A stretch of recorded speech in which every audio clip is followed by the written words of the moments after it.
A paz do Senhor Jesus, amados irmãos, a paz do Senhor Jesus, amadas irmãs, Deus abençoe. Com vocês, seu irmão em Cristo, pastor Alejandro Alves, daqui do Uruguai.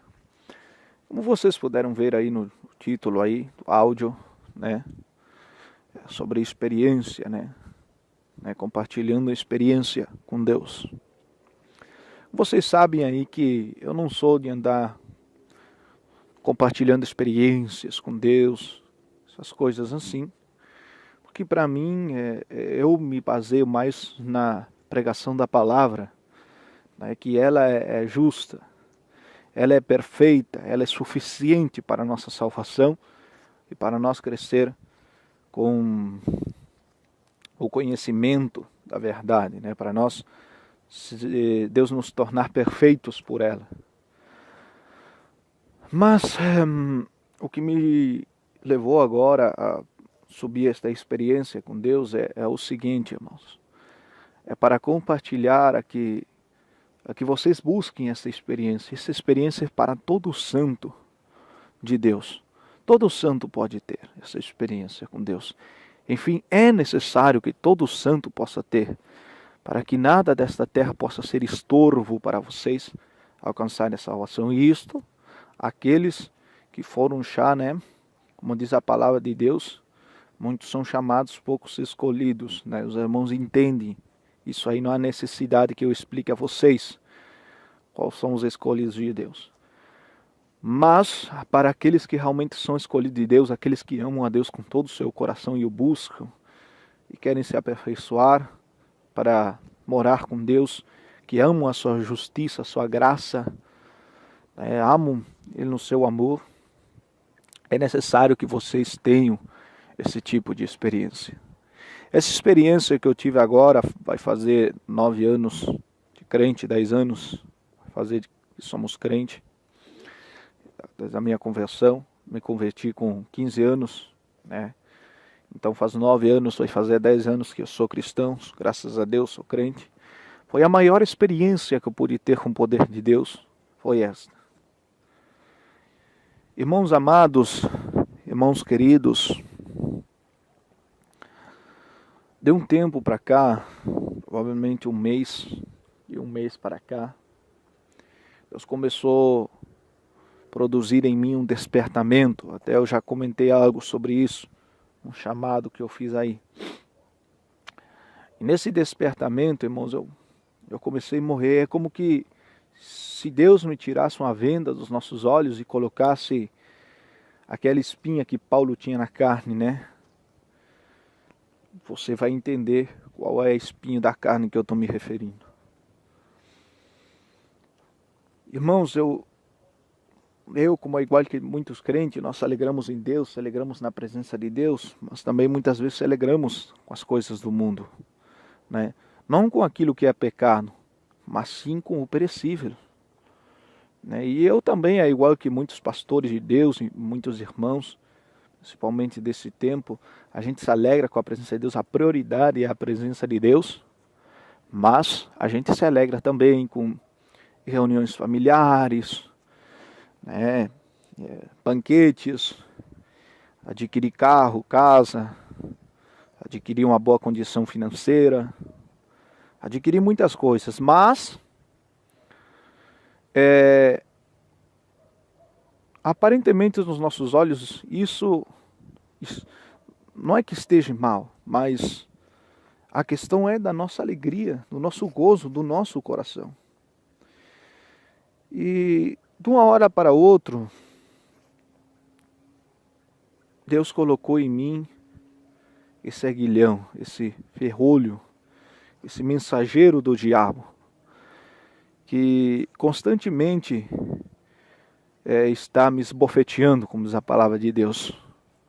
Constantemente ele está me esbofeteando, não no sentido literal, não.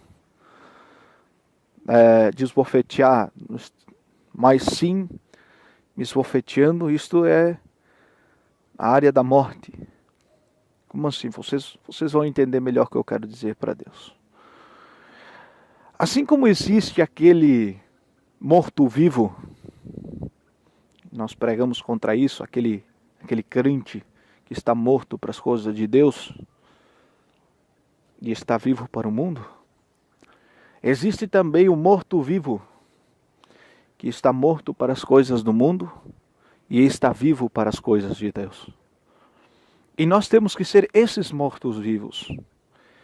Vocês sabem que Satanás sempre esteve tentando imitar as coisas de Deus, sempre, para confundir os crentes, para afastá-lo. Como existe o morto-vivo para Deus, morto para as coisas do mundo e vivo para Deus, também Satanás faz com que muitos crentes sejam morto-vivo, morto para as coisas de Deus e vivo para o pecado, para o mundo. Mas nós temos que ser morto para o pecado, para o mundo, para todo o desejo e alegria mundana. Alegria material, alegria, todo tipo de alegria passageira. Temos que ser morto para isso. Isso tem que nos causar nojo, tem que nos causar dor. E viver para as coisas de Deus. Aprendei com a oração do Pai Nosso. Aprendei com a oração do Pai Nosso. Pai nosso que estais no céu, santificado seja o teu nome. Venha a nós o teu reino. O pão de cada dia dá-nos. Quando já entra na questão material, Jesus ensina: o pão nosso de cada dia dai-nos.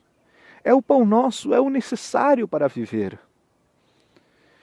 O que quer dizer isto? Que nós devemos buscar das coisas materiais somente o necessário para viver. Você precisa de uma casa para viver, mas você não precisa de uma casa luxuosa para viver. Se algum crente em Jesus que se encontra morto totalmente para qualquer alegria ou desejo deste mundo, tem riquezas, mas está morto para o mundo e vai para Deus, glória a Deus. Mas você que não o tem ainda, não o procure como coisa alguma de que se aferrar, como coisa alguma por o qual viver, como coisa alguma por o qual ser motivo de alegria e satisfação. Não o procure.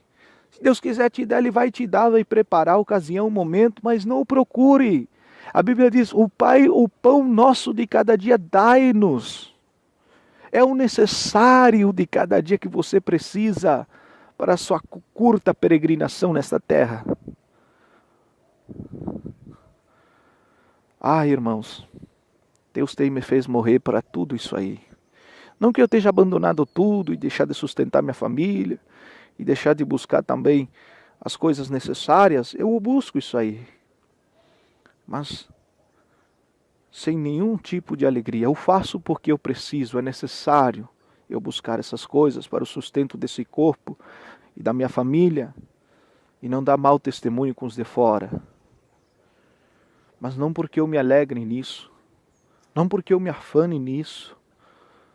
Não, eu morri. E morri para todo tipo de alegria mundana. Tanto é que nesta terra, conversando com os irmãos, até falando disso, eu estou com uma grande dor no coração. É uma grande dor por estar nesse mundo. Uma grande dor, um grande sofrimento por estar nesse mundo. Por as coisas que me rodeiam. Por o pecado. Por a maldade dos homens. Por tudo.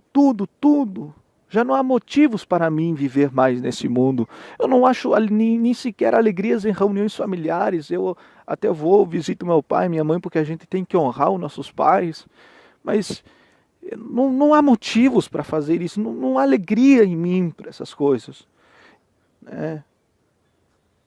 Irmãos, e com respeito a isso, Deus vinha tratando em mim alguns dias, mas no dia de ontem foi a experiência mais grande que eu tive com Deus. Foi a experiência mais grande que eu tive com Deus.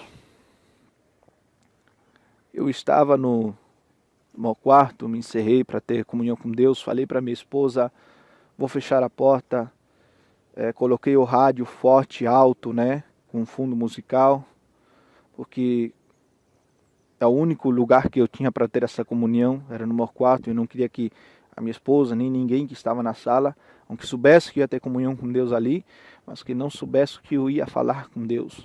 Não que é necessário a gente falar gritando, orar alto, mas às vezes orar normal, mas às vezes intimidade é intimidade.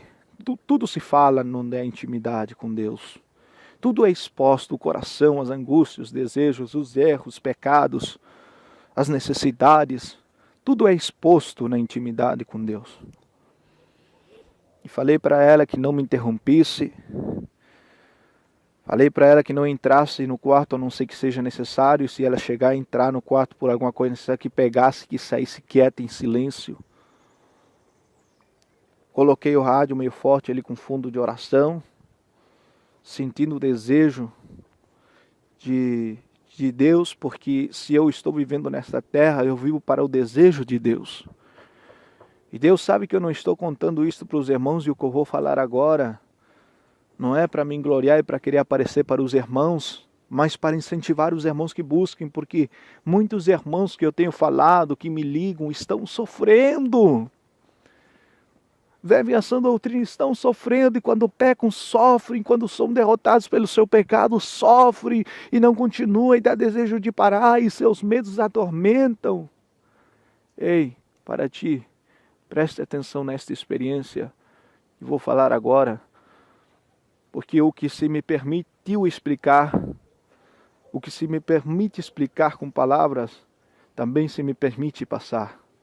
Mas dentro dessa experiência, que eu não tenho palavras para explicar o que eu ouvi, o que eu senti, o que eu passei, é para mim. Porque não se me é permitido no meu próprio, por mais que eu quisesse, o meu entendimento, não, como disse Paulo, coisas inefáveis, palavras difíceis de explicar, não tem como explicar nesta língua nossa, na nossa curta compreensão. Disse Paulo, são as coisas que eu vi e ouvi de Deus. Ah, irmãos, mas o que eu posso explicar com palavras, que Deus me permitiu explicar com palavras, eu vou tentar passar para você. Aunque nem tudo vocês vão entender, quando vocês tiverem essa experiência, vai ser algo maravilhoso na sua vida. Mas vamos lá. Comecei, li a palavra de Deus, li aquele salmo, já com o coração humilhado. E eu quero dar passar a primeira revelação para os irmãos.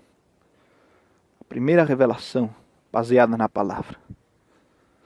A primeira revelação, você que tenta orar a Deus, que ora 2, 3, 4 horas na presença de Deus, e quer e se dispõe e busca a sua própria força, e às vezes não conseguindo porque de você não tem força, se entristece, e você segue lutando até um momento que desanima e cai cada vez mais profundo, e às vezes em pecados, por não conseguir o que você quer. Ei, Deus não quer que você disponha de horas para orar. Porque se você, no momento que se dispor de hora, marcar a hora, você está colocando sua própria força diante de Deus. Mas Deus quer que você se disponha, independente se você orar 1 hora, 2 horas ou 3, mas que se disponha, não marque tempo, não diga, quero orar tanto, porque orando assim, então eu assim alcançarei a glória de Deus. Com Deus não é assim, irmãos. Você está colocando suas obras, sua própria força, mas diante de Deus o que nós devemos colocar é a nossa fraqueza. É a humilhação. Te humilha. Eu entrei ali pensando fazer algumas intercessões da obra de Deus, o que se precisa para crescer, algumas coisas que Ele fez nascer no meu coração, que a obra está precisando para crescer, para que o trabalho possa ser mais aperfeiçoado, que o trabalho possa ser mais aperfeiçoado no Senhor, para que possa continuar dando mais frutos. E na verdade só fiz isso no final da oração. E comecei a me humilhar, desde o primeiro momento que estava a Bíblia, comecei a ler aquele salmo, eu comecei a sentir uma presença de Deus tão forte que isso me levava à humilhação, me levava às lágrimas. E aqui é que vem a primeira revelação. Quando você vai orar a Deus, irmão, assim como era tão difícil para Moisés mantiver as mãos levantadas para Deus, para que o povo pudesse vencer, assim é tão difícil para nós hoje manter o nosso coração levantado para Deus, levantar o nosso coração para Deus, Levantar os nossos sentimentos para Deus. Coração significa sentimento. Toda a base de sentimento está no coração. Na oração é difícil manter todos os nossos sentimentos, levantar, elevar os nossos sentimentos para Deus. E muito mais difícil é manter esse coração levantado para Deus, manter os sentimentos em Deus, levantados no trajeto da oração. Então você que procura experiências, então entre primeiramente com humilhação e eleve os seus sentimentos para com Deus. Eleve e peça a Deus que o mantenha lá, que os mantenha o seu coração. Só assim você conseguirá orar e orar e orar e clamar. Irmãos, e o meu coração começou a ser quebrantado já desde o início. A presença de Deus começou a ser tão forte. Já comecei nas lágrimas. E essas lágrimas, essa humilhação já me fez glorificar instantaneamente. De mim surgiu um desejo instantâneo de só glorificar a Deus, exaltar a Deus pelo seu nome, me humilhar, que atendesse a oração. Começaram a surgir palavras tão perfeitas que nunca na minha vida tinha falado palavras tão perfeitas. Mas não é que eu planejasse falar aquelas palavras e decorasse elas. Naturalmente começou a surgir uma conversa tão perfeita com Deus. Palavras que nunca na vida tinha expressado, tinha usado. E ao mesmo tempo aquela presença de Deus parecia que arrancava minha alma do meu corpo. E o meu corpo parecia que levava o chão, o puxava cada vez mais e mais e mais. E fui com o rosto em terra. Até que o meu corpo ficou abatido totalmente no chão, com o rosto em terra. Uma graça tremenda. Só podia me humilhar, chorar e experimentar aquela alegria, aquela glória tremenda, que não tem palavras para expressar. Não existem palavras humanas que eu possa descrever aquela alegria que eu sentia. Não existe palavras. Era uma graça tremenda. E o meu corpo parecia que era puxado como um ímã para o chão, perdendo todas as forças, não achando nele força, não achando força em mim. Eu perdi todas as minhas forças ali e só conseguia soluçar e chorar como uma criança pequena. Já não saía palavras em mim. A presença de Deus cada vez era mais forte, cada vez mais forte. Eu mais me humilhava, me levava a me humilhar mais. E só saía palavras de humilhação. E quanto mais a presença era mais forte, mais humilhação saía da minha boca instantânea, momentânea, do coração. E meus sentimentos mais profundos, em nada de intercessão, como eu tinha planejado orar, interceder a Deus. E cada vez mais forte, cada vez mais forte, cada vez mais forte, mais me humilhar, cada vez mais forte. Parecia que o meu corpo ia morrer, ia se desfalecer, e revelações tremendas da palavra de Deus começavam a entrar em mim, eu poder entender, e entendi aquilo que Deus disse a Moisés, Moisés, nenhum homem com vida me viu e permaneceu com vida, nenhum homem nesta terra me viu e permaneceu com vida. Se você me ver, você morrerá, mas eu vou passar por trás de você. E tapou com a sua mão a cara de Moisés e passou por trás. Eu compreendi essa palavra porque naquele momento parecia que o meu corpo ia se fundir com a terra. Parecia que havia um ímã que puxava o meu corpo sem nenhuma força, sem nada, ia se fundir. E ao mesmo tempo a minha alma se arrancava do meu corpo e parecia que subia às mansões celestes, as coisas celestiais, cantos celestiais, coisas tremendas, irmãos. Coisas que eu não podia nunca imaginar. E eu me sentia lá na presença de Deus e começava a minha mente ir para os salmos. Portais eternos, abri as portas. Abram-se as portas eternas e deixai entrar o Rei da Glória. Portais eternos, glorificação que nunca na minha vida tinha conhecido, saído da minha boca, comecei a experimentar ali. Palavras e mistérios que jamais na vida poderia ter ouvido ou escutado. Eu comecei a contemplar e saíam da minha boca.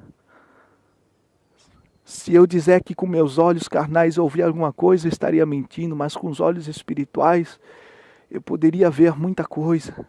ouvi muita coisa, senti enquanto a voz suave, mansa do Senhor, no meu coração ardia e me desmanchava e fazia que cada vez o meu corpo se fundisse mais com a terra. E comecei a entender grandes mistérios. E eu estou tentando passar para vocês. Irmãos, Deus me ensinou o mistério da ressurreição, o mistério do corpo. Por que é necessário nós viver em santidade com Deus? Por que é necessário que o nosso corpo viva apartado do pecado e santidade? Apartado nas vestes, porque esse corpo, se ele morrer em Cristo, sendo santificado, quando ele descer à terra e se transforma em pó, seja queimado essas partículas, cada pequeníssima partícula minúscula que descer na terra, que se fundiu com a terra, que se fez um com a terra, quer seja queimado, dilacerado ou apodrecido com os anos do tempo, voltando ao pó, essas pequenas partículas de se juntar, mas não sairá um corpo carnal para depois se tornar espiritual. Ele vai sair já espiritual. Cada partícula irá se transformando espiritualmente e vai se unindo até ter o corpo. Esse vai ser o corpo da ressurreição. Um corpo celestial. O nosso corpo não vai se corromper como muitos pensam aqui na terra e Deus vai criar outro corpo e vai colocar nossa alma. Não, esse mesmo corpo que você tem vai ser transformado. O arrebatamento o fala. Explica para aqueles que serão arrebatados, assim os que morreram, cada partícula que está no pó, que se fundiu com a terra, ela vai ser transformada, mas num corpo celeste, um corpo de glória, um corpo celestial, um corpo espiritual. Compreendi aquela passagem de Coríntios, capítulo 15, que Paulo fala aos Coríntios ali no capítulo 15 sobre a ressurreição. Não entendeis, que como existem corpos terrenais, carnais, existem corpos espirituais? Porque assim como a semente cai nua no chão, ela precisa morrer, mas dentro dela saia um novo corpo, a nova árvore. Assim o nosso corpo, ele tem que passar pela morte, mas ele não vai ficar ali, a morte não vai tragar ele. A morte, o nosso corpo, ele vai ser transformado, cada partícula que se uniu com a terra, cada partícula será transformada e irá se unir e se componer num corpo de glória para aquele dia. E comecei a entender, comecei a compreender coisas que eu entendia, mas não tinha experiência dessas para entender melhor. Comecei a entender muitas passagens dela, passagens da Bíblia que nem me lembrava de ter lido, comecei a entendê-las. Irmãos, é tremendo, irmãos. Deus me falou sobre as 10 virgens. As 10 virgens, irmãos, não significam os crentes de doutrina e os crentes mundanos, ou os crentes, ou as pessoas mundanas, ou os crentes mundanos. Não, as 10 virgens significam os crentes de doutrina. O óleo significa a unção do Espírito Santo. O Espírito Santo, o que faz o Espírito Santo? Nos santifica, nos tira toda a emoção e alegria por qualquer coisa carnal, terrenal ou física deste mundo. E se não há alegria, qual é o oposto da alegria? É a tristeza. Todas as coisas carnais e terrenais, se você é uma virgem prudente, deve produzir em você tristeza, angústia. Foi isso que Paulo disse aos romanos: rogo os irmãos, eu confesso aos irmãos que dentro de mim há uma grande angústia. Há uma grande tristeza permanente. Isso estava permanentemente na questão das coisas do mundo. Mas a alegria dele, ele vinha do Senhor, das coisas eternas, da intimidade dele com Deus. Deus falava as grandezas das revelações, e muitas delas infalíveis, inexplicáveis. Coisas que não podemos explicar e coisas que não podemos falar, coisas que não podemos entender. E aquelas que podemos entender, a nossa mente se abre para ela e para poder explicá-las. Irmão, foi tão tremenda essa experiência com Deus. Repito novamente, eu não vi céu com meus olhos carnais, não vi nada, mas era como se eu estivesse lá. Era como se eu estivesse lá. Eu não sei se foi arrebatamento de sentido que foi, mas ele como se eu tivesse sido transportado para lá. O meu corpo se fundia com esta terra e a minha alma era puxada como um imã. As coisas celestes, mas ao mesmo tempo tendo contato com o corpo. Eu não sei como explicar isso. E em todo momento ciente de tudo. Irmãos, as coisas de Deus são coisas tremendas. São coisas tremendas, irmãos. Mas as virgens prudentes e as virgens sensatas são todos aqueles que vivem nessa doutrina de Cristo. E veja bem que as virgens insensatas também oram. As virgens insensatas também oram. Também oram. Eu vou te explicar um mistério da candeia cheia de azeite. Azeite nas suas vasilhas. E aquela vasilha que apenas tem azeite. Eu vou te explicar esse mistério. As virgens insensatas, loucas, elas também oram. Elas também clamam. Elas também têm dons. Elas também pregam. Porque se são virgem, quer dizer que são pura do mundo, do pecado. Mas a unção é separação, é alegria. É alegria, é gozo. Mas gozo e alegria no Senhor. E estas virgens sensatas, ainda que tivessem um pouco de azeite nas suas lâmpadas, elas tinham alegria com Deus, nas coisas de Deus, nas mações eternas. Elas oravam, elas jejuavam. Mas elas também tinham a alegria do mundo. E tinha mais alegria, essa alegria do mundo tinha mais alegria do mundo que de Deus. E isso é fácil notar o crente, que é difícil para ele orar 1 hora. É difícil para ele jejuar todo um dia, até mesmo até meio-dia, é difícil para ele. Mas ele prega, mas ele tem dom, mas ele fala da palavra. Mas é difícil, mas é fácil para ele se alegrar. Um domingo, um churrasco, um fim de semana todo dia, toda tarde. E quando terminou esse sol todo, ele fica pensando na sua mente. Que lindo voltar a essa experiência, que lindo voltar e passar todo esse dia. E se goza naquelas coisas, fica alegre naquelas coisas, mas não se alegra no Senhor. Não se alegra na sua força. Não se alegra nele. Não se alegra nas mansões eternas. Então, quando isso acontece, é uma virgem louca e corre risco de ficar. E para explicar isto, o Senhor me levou àquela passagem que diz: onde estiver o vosso tesouro, ali estará o vosso coração. E não podeis amar a 2 senhores e aos 2 agradar. Não podeis amar a Deus e não podeis amar o mundo. O mundo que nós conhecemos para nós é o pecado, mas não é só o pecado. Também o mundo é tudo corruptível, é aquilo que vai se corromper, que vai passar o terrenal. Terrenal. Crentes que gastam o seu tempo fazendo viagens. Viagem para aqui e para lá, mas não missionária, mas não da obra de Deus por as almas. Viagem para satisfazer as suas alegrias. Porque eles querem suas alegrias, a quarentena os incomoda. Os incomoda ficar em casa, aqueles que gostam de viajar, sua alegria é em viajar. E a maior alegria deles não é quando eles passam só com Deus, é quando eles viajam, porque quando nós sentimos uma maior alegria, então nós vivemos para essa alegria. Mas se a maior alegria nossa está nas coisas corruptíveis deste mundo, passageiras no material deste mundo, então a ela nos inclinaremos. E se cumprindo a palavra, porque amarás mais a um e ao outro aborrecerás. E nesse caso Deus está dizendo, você vai amar mais as alegrias do mundo, as alegrias das vaidades. Quando me refiro a vaidade não pecaminosa, tudo é vaidade. Ou seja, vaidade significa aquilo que vai passar, que vai corromper, que vai deixar de ser.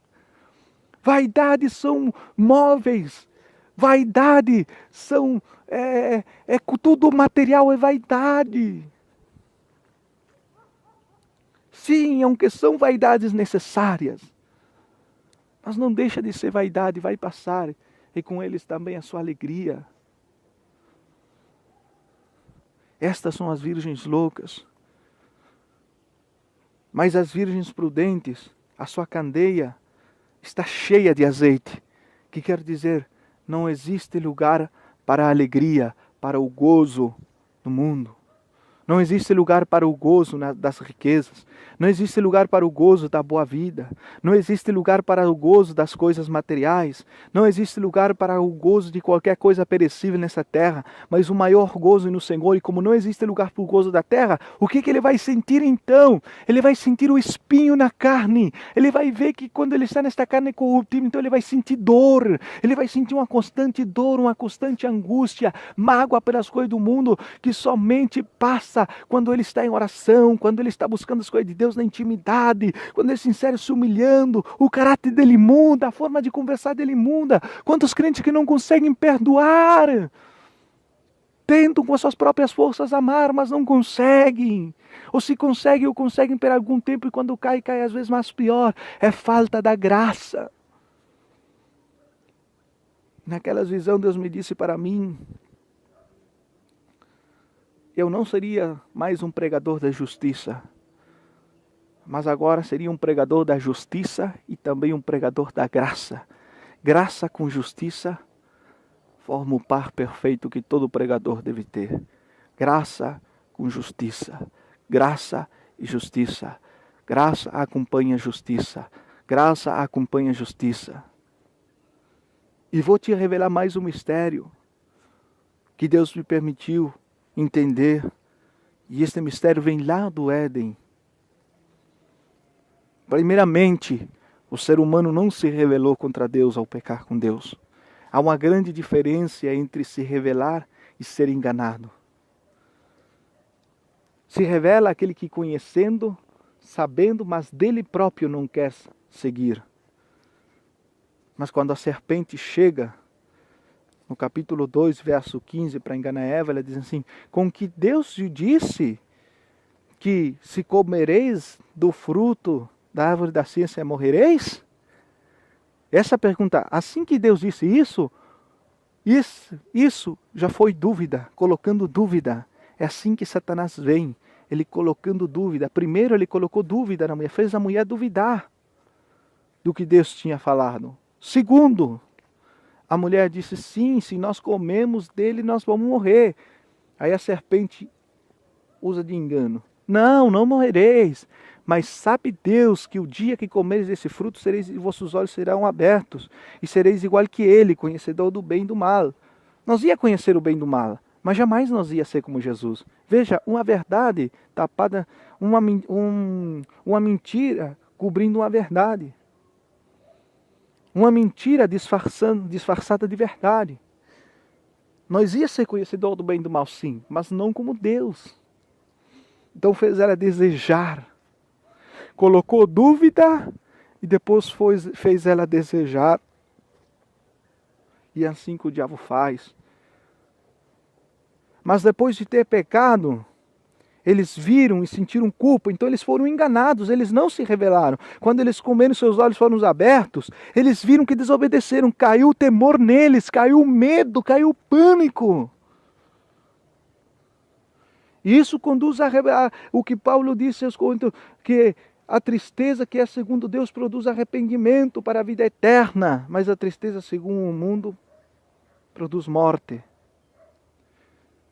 Se você tiver a tristeza plena para o mundo, no que se diz para o pecado, para tudo, Deus vai matar você. Vai matá-lo, vai fazer de você um morto-vivo. Mas um morto-vivo, morto para o mundo, para o pecado, que é isso que nós temos que ser. E vivos somente para Deus. A nossa vida, ela se move mediante alegrias, mediante emoções. O que quer dizer a nossa completa emoção e satisfação. As 24 horas de Deus tem que ser em Deus. O nosso pensamento tem que ser em Deus. Tudo tem que se mover em torno de Deus. Deus é nossa vida. Deus Deus é para nós, Deus, Deus, Deus. E quando olhamos para o mundo e vemos que estamos no mundo e tudo que os rodeia, o material, sentir dor, esse é o espinho na nossa carne, que estamos nesse corpo ainda e temos que lidar com essa dor, com esse sofrimento, mas isso vai nos levar a Deus. A repudiar o mundo, repudiar tudo que existe e se alegrar em Deus. A graça, o único motivo de viver e existir é para Deus, é por Deus e para Deus. Irmãos,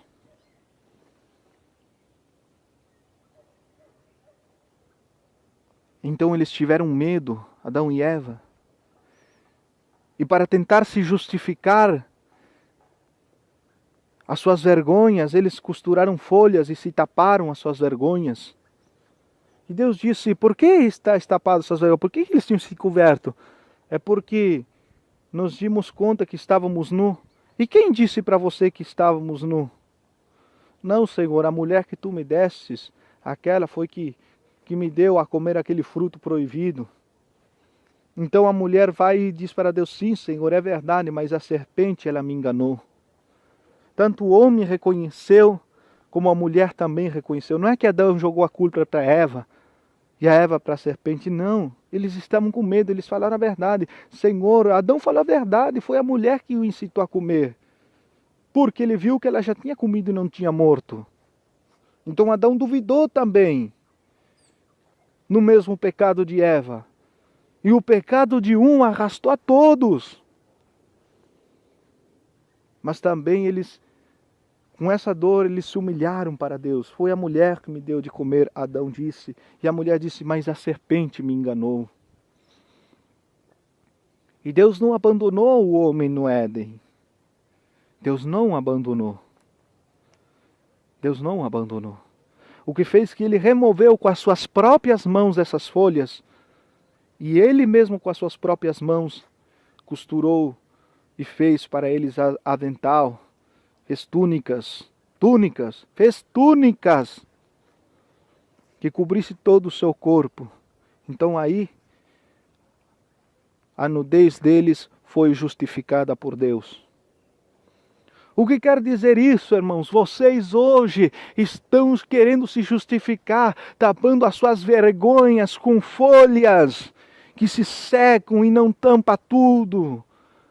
Vocês estão querendo tapar a vergonha dos seus pecados com as suas próprias mãos e com as suas próprias obras, querendo fazer isso e aquilo para Deus, e quando vocês pecam, sentem medo, sentem, como posso dizer para vocês, sentem vergonha de se chegar a Deus assim sujo. Então vocês têm que tentar com as suas próprias forças cobrir a vergonha do seu próprio pecado. Então pensam assim, não, eu não posso orar a Deus, eu não posso seguir alegre com Deus, eu não posso continuar me alegrando em Deus, eu não posso continuar fazendo isto, eu preciso fazer algo para então assim aparecer justificado diante de Deus. Então ele tenta vencer o pecado dele com as próprias forças, sem entrar em oração, sem jejuar, sem clamar por misericórdia, sem buscar a graça de Deus, sem entender o que é perdão para aquele que se chega sujo e então for limpo. Então ele busca se afastar e conseguindo se afastar, então ele vem a Deus, mas na verdade ele não se afastou. E eles vêm a Deus e pedem perdão e choram. E Deus o perdoa, mas a graça de Deus não age neles. Por quê? Já que você escolheu a sua própria força, então siga com a sua própria força. Então, passados uns dias, passadas umas semanas, passados meses, o crente cai novamente no mesmo pecado. E o que é pior, muitas vezes se afunda cada vez mais e a vida dele torna-se uma desgraça. Porque ele não corre para Deus, não busca a graça de Deus. Ele busca dele mesmo tentar se afastar do pecado para depois buscar a Deus. Fez o que Adão fez, ele mesmo procurou com as suas próprias mãos se justificar diante de Deus, justificar a sua nudez. Vocês estão querendo com as suas próprias mãos justificar os vossos pecados, querendo se afastar dele para depois se achegar a Deus. Não é assim. Mas nós vemos que Deus, tudo isso foi trapo de imundícia para Deus e Deus rejeitou. Não, isso não é suficiente. Nós somos pessoas caídas, a nossa própria justiça para cair sobre nós, para nós se justificar a nós, são trapos de imundícia. Não é o suficiente para satisfazer a justiça de um Deus santo. Deus disse que quando uma pessoa tem esse pensamento e faz isso, querendo ela se apartar, então ela está despreciando o sacrifício de Cristo. Ela está despreciando a graça de Cristo. E por causa disso é que ela não alcança a graça de Cristo. Mas assim como Deus mesmo não se agradou e desprezou a justiça própria da mão do homem para justificar sua nudez, e Ele mesmo removeu, e Ele mesmo fez, Ele está te falando assim, se você vem padecendo, se você vem vivendo uma vida sofrida porque não consegue ser aquilo que você quer ser, é porque você está lutando com as suas próprias mãos e está querendo fazer justiça sobre você com as suas próprias mãos. A razão de que muitos crentes sinceros não conseguem vencer a masturbação, não conseguem vencer a pornografia, não conseguem vencer muitas coisas, é isso, o problema é a graça. A graça não te atingiu. Esse é o problema. Você precisa ser atingido da graça. O que é que eu preciso fazer, pastor? Nada. Não precisa fazer nada. Somente se humilhar para Deus e reconhecer o que você é e confiar no seu perdão. Quando você pecar, estiver sujo, venha a Ele. Não deixe o diabo te enganar e colocar medo no teu coração e colocar também, como posso falar para o irmão, é normal que nós sintamos temor naquela hora, sim. Mas não deixe o diabo colocar vergonha e te levar a você conduzir, porque isso vai te enganar. No final ele vai, porque ele sabe que você não vai vencer. E se vence, vence por alguns dias. E como você expor a sua própria força, você não vai alcançar a graça de Deus. O que vai se tornar que dentro de poucos dias você vai tornar cair novamente pior. E essa é a vida que o diabo quer fazer dos crentes. Uma vida desgraçada na espiritual. Uma vida oca, fria. Dependendo dos outros, crentes, carrinho de mão, tem que andar sempre empurrando ele. Cristãos pouca fé. Porque não foram atingidos pela graça. Seja atingido pela graça. Deixe que esta graça venha sobre você. Não faça nada. Só se humilhe. Creia no sacrifício de Cristo. Creia que sobre você está descendo o perdão. E também o renovo. Então aí a sua oração vai ser diferente. Então aí você vai sentir o renovo, o gozo, a alegria. As mãos de um Deus justo te justificando. As mãos de um Deus justo te vestindo de justiça e de graça, de amor. Deixa ser atingido pela graça. Não faça nada, chega de colocar as tuas mãos, querer te justificar com as tuas próprias obras, tua própria justiça, baseada na justiça de Deus. Não faça nada, chegue-se a Deus. Chegai-vos a mim, e eu me chegarei a vós. E quando Deus falou isso, era que o povo estava longe dele, estava sujo em pecado, mas Deus dizia para ele, achegai-vos a mim, e eu me achegarei a vós. Deixa de lutar com as tuas próprias forças, deixa de duvidar, porque você não conhece o que é graça ainda. Você não vai conseguir viver uma vida de sã doutrina pura, jamais vai viver errando e pecando, mas se você conhecer a graça de Deus, a sua vida mudará, vai ser diferente. Se você errar, você vai ver onde você errou, e vai olhar para trás e vai ver essa graça tão pertinho de você, vai correr para ela e sua vida vai evolucionar, conhecerá mistérios incríveis de Deus, odiará este mundo e o pecado e amará a Deus, e a sua vida vai ser para Deus, sua candeia vai ser cheia, seu prazer, sua vida, seu pensar, seu falar, seu tudo, guardar nossa vida vai ser Deus, sem você ter que fazer nada.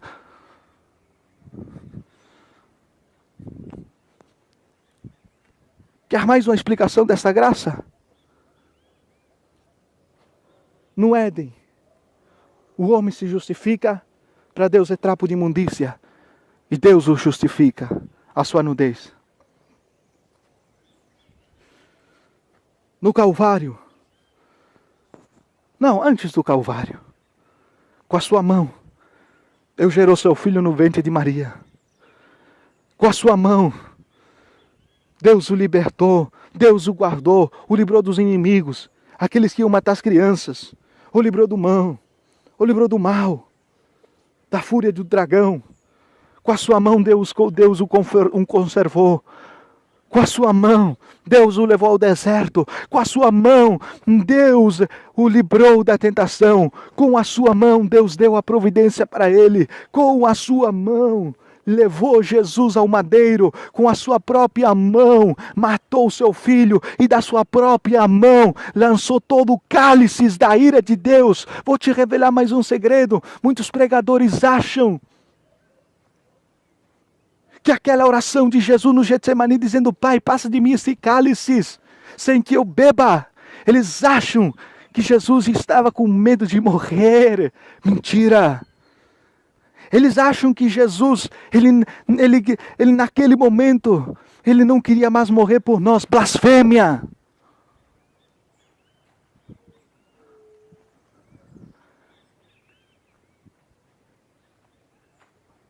Eles dizem que Jesus sabia que tinha que morrer, mas ele não queria. Mentira. Se todos os mártires do mundo, eles foram mortos, assassinados, com a maior alegria em seus corações, eram mortos por os leões, cantando e glorificando o Senhor. Você acha que o capitão da nossa salvação, você acha que Jesus iria se encovardar diante da morte? Sabendo que nós, seres humanos fracos e carnais, muitos morreram com a maior alegria. Mas o que era que fez Jesus tremer nas suas bases? O que fez Jesus tremer naquele monte que esticou ao seu chudor, ser como gotas de sangue? Era a ira de Deus. Lá na cruz, Deus matou com a sua própria mão o seu filho.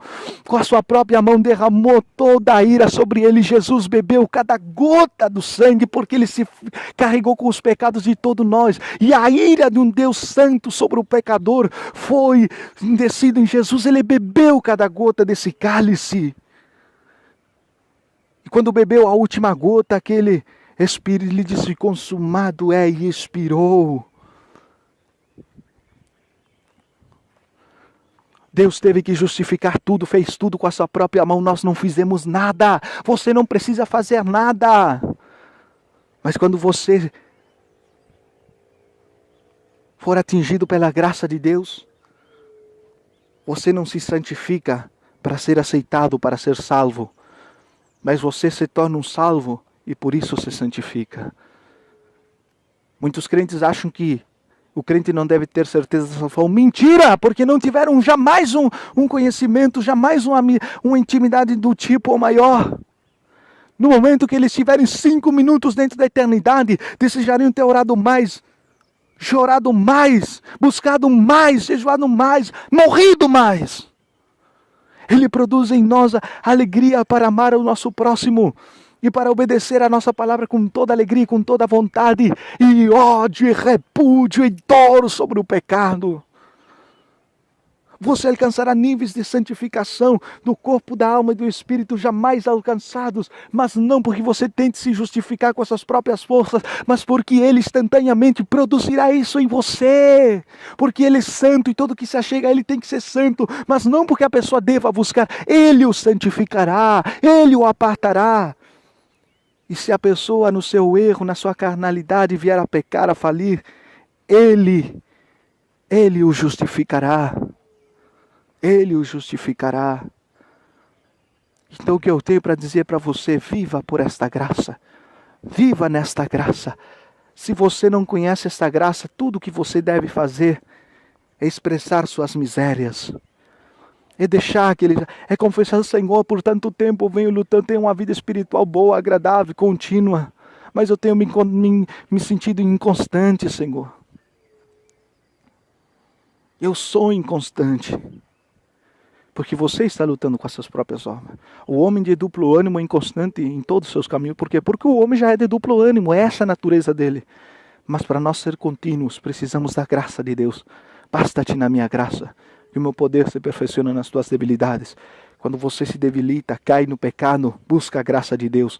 Não procure você buscar os seus meios para tentar agradar a Deus. Não, como vou me chegar a Deus dessa maneira? O que é isso? Deus santo, a ira de Deus vai ser sobre mim. Eu vou procurar me apartar do pecado, então assim chega a Deus. Você está procurando ser justificado como Adão fez e Eva. Mas isso não agradou a Deus e Deus o justificou. Deus hoje quer tirar as suas obras de você, as suas próprias obras de justiça. de justificar-se diante dele. Ele quer te justificar. Aceite o sacrifício de Cristo. Que é isso? Eu poderia falar mais e mais e mais a respeito da graça, porque os meus olhos se abriram como nunca. Mas o meu propósito não é me vangloriar, não é me glorificar a mim. O meu propósito é te levar até a graça de Cristo. Você tem justiça de Deus, conhece a justiça de Deus. Tudo bem, é ótimo, mas sem graça é trapo de imundícia. Você é pregador da santidade do corpo, prega isto é pecado, aquilo é pecado, vestir assim, mas sem graça isso é trapo de imundícia. Foi por isso que Deus me disse, você era um pregador da justiça, mas não será somente mais um pregador da justiça, mas será um pregador da justiça e da graça. E para ser um pregador da graça, tem que experimentá-la e conhecê-la. Se humilhe, chore, brame e ao mesmo tempo confie no perdão do Cristo, no perdão de Jesus Cristo e na sua resposta. Você sentirá Deus, verá Deus como nunca na sua vida viu. Experimentará coisas que nunca experimentou. Conhecerá coisas da palavra que nunca experimentou. Você morrerá de vez para o mundo. Estará morto e crucificado como Paulo, então assim haverá um grande desejo de que Deus te mate de vez para este mundo, para você poder estar com Cristo. Nada te causará alegria deste mundo, tudo que é corruptível, carnal, mundano e até mesmo físico e até mesmo material te produzirá o maior ódio e agonia que você jamais experimentou na sua vida. E com tudo isso, você viverá somente por Ele, por a alegria dEle, por a graça dEle. Experimente esta graça. Que Deus te abençoe.